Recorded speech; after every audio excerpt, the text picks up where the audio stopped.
It feels like I reviewed both of these cameras before. This is the Sony a7C II and a7CR, and at first glance, both of these cameras look incredibly similar not only to each other, but also to the a6700 that I recently reviewed, and internally, both of these cameras share essentially the same sensors from the a7 IV and a7R5 as well. But both of these cameras are significantly cheaper, which is definitely intriguing. Today we're going to be talking about the similarities and differences between these cameras, and I'm going to be reviewing them from the perspective of a wedding filmmaker. So if you film weddings or documentaries or do commercial work, etc., and you are thinking about getting an ultra compact and high quality camera for video work, you're going to love this review. Also, for the sake of ethics, I want you to know this video isn't paid or sponsored by Sony. Getting right into it then, as I said at the start, both of these cameras are incredibly similar to the new a6700, which Sony announced a short while before announcing these. This is not a surprise because Sony has done this many times in the past, where they release one body type and then put different sensors into that body to save on development cost. So much of my review of the body of the a6700 applies to these cameras as well. I'll link to that review up in the corner and down in the video description.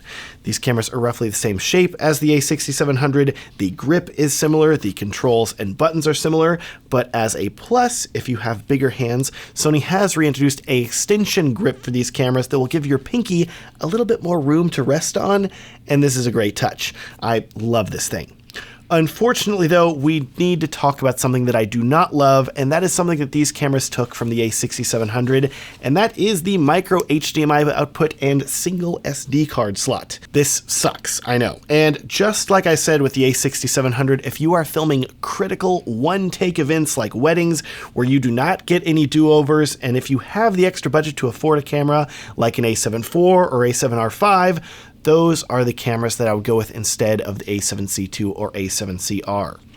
I think this also provides a really interesting insight into how Sony has chosen to differentiate their cheaper and more expensive camera models.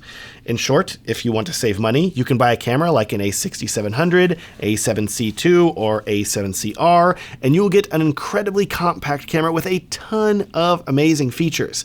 But these cameras will also make compromises in the areas of memory card slots, and that they have only one slot instead of two on the higher end cameras, and also in the area of overheating, where I experienced the a6700 overheating in as little as 10.5 minutes when recording in 4K 60. Side note, by the way, I saw other reviewers test the camera and they had their cameras last longer when recording in 4K 60. That could just be the obscenely hot Texas summer heat beating down where I'm doing my testing, which is easily over 100 degrees, maybe, or it could just be a manufacturing difference in the samples that were provided to all of the reviewers. I'm not sure. Of course, I also took the time to test the overheating performance of both the a7C II and a7CR by taking them out into the blazing Texas summer heat, putting both cameras outdoors in direct sunlight while the outside temperature was approximately 100 degrees Fahrenheit. Pulling out both the screens and setting the overheating temperature to high, I'm sad to report that while both cameras performed better than the a6700, it was not by a massive margin, with the a7CR lasting for 13 minutes and 46 seconds while recording at 4K 60, and the a7C II only lasting a while longer at 18 minutes and 11 seconds. Then I took the cameras inside, gave them plenty of time to completely cool down, brought them back outside, and changed the frame rate to 4K at 24 frames per second to mimic the frame rate that you'd be using if you used these cameras to film a wedding ceremony outdoors. And with that, it sadly wasn't much better, with the a7CR lasting for 18 minutes and 34 seconds, and the a7C II lasting for a bit longer, 20 minutes and 58 seconds.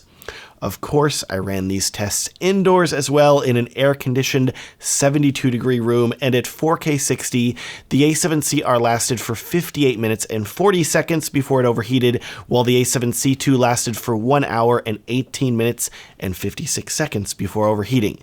This was much more impressive, but it's still a bummer that they eventually overheated. Lastly, I let the cameras cool one final time and let them record in 4K 24 FPS, and both of them recorded until the battery died without overheating, with the A7CR lasting for 2 hours, 10 minutes, and 41 seconds, while the A7C2 lasted 2 hours, 18 minutes, and 59 seconds. So overall, from an overheating standpoint, both of these cameras performed similarly to the A6700, and it's very hard for me to recommend them if you're looking for cameras that can survive filming an outdoor wedding ceremony if you're filming in a hotter climate. In your case, you may want to look at the FX30, which is an APS-C camera, but it has a built-in fan, or the FX3, or even the A7S III, which I tested in temperatures that were even hotter than this, and that thing didn't overheat. Some magic they put in that camera. I love it. Man, so good. Back to comparing these two cameras to their more expensive counterparts now. Other than these two big differences of memory card slots and overheating risk, there are not many differences between the A7C2 and A7 IV and the A7CR and the A7R5. So it appears that Sony has chosen to differentiate their cameras mostly with pro features. If you want a camera with the redundancy of dual memory card slots where you're protected if one of your memory cards fails, or if you want a camera that is significantly less likely to overheat, they either want you to go with one of their FX series for video or a full-fat A7 IV or A7R5 for photo-video hybrid shooting. So just be aware that while you will be able to save a nice chunk of change by buying one of these A7C cameras, for pro work, spending extra money may be worth it. Anyways, let's talk about the internal differences and similarities between these cameras and the A7 IV and A7R5. First off, while the exterior of these cameras may look similar to the A6700, take off the lens cap and you'll be presented with a much larger full-frame camera sensor on both of them. With the A7C2, just like an A7 IV, you can record in 4K at up to 30 FPS in full frame and 60 FPS with a 1.5 times crop, and with the A7CR, it can record in 4K at up to 30 FPS full frame and 4K 60 with a small crop. And I'm sure you're like, wait a second, Matt, the A7R5 could record in up to 8K. What happened to that? And yes, unfortunately, that is another difference between the A7CR and the A7R5.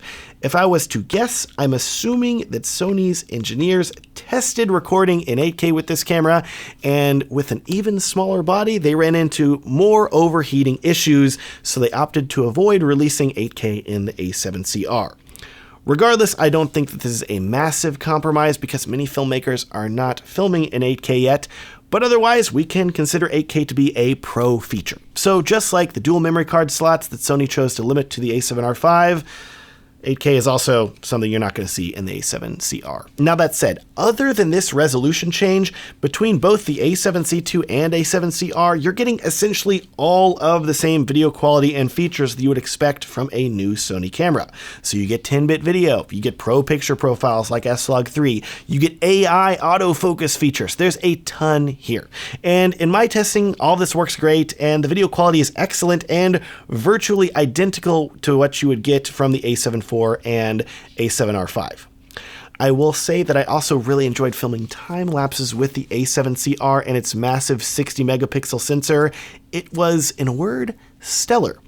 Also, as far as low light goes, in my testing, the low light performance of these cameras is incredibly similar to the A7 IV and A7R5. No surprise there, which I have a low light test of the A7R5 that I will link to down in the video description. Now, one difference that Sony told me about in regards to the A7CR versus the A7R5 is that the A7CR does have slightly less powerful IBIS than the A7R5. So if you watched my video about how good the A7R5 IBIS is, it isn't going to be quite as good as the A7CR. In my testing, though, it was still quite good. So overall, these two cameras from Sony essentially provide you with a cheaper entry into the full-frame world. And speaking of cheaper, Sony has told me that these cameras are going to retail for $2,200 for the A7C2 and $3,000 for the A7CR, which is nicely competitive, especially whenever you consider the higher prices of the A7 IV and especially the A7R5 in comparison. So should you buy one of them? If I was you, I would consider what you are filming. And if you are looking to purchase your first full-frame camera for filming weddings or other important events, in that case, it's hard for me to recommend one of these cameras due to them only having one memory card slot and a greater risk of overheating.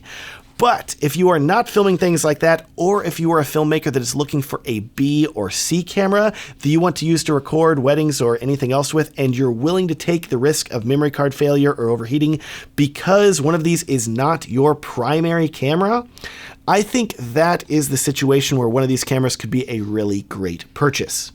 Speaking of great purchase, if you want amazing colors in your videos, you should check out my color presets. They work with all cameras from all manufacturers, not just Sony, and I will link to them down below. Also down below, I will link to my gear guide for wedding filmmakers. So if you want to know what cameras to buy, gimbals, tripods, sliders. Do people use sliders anymore?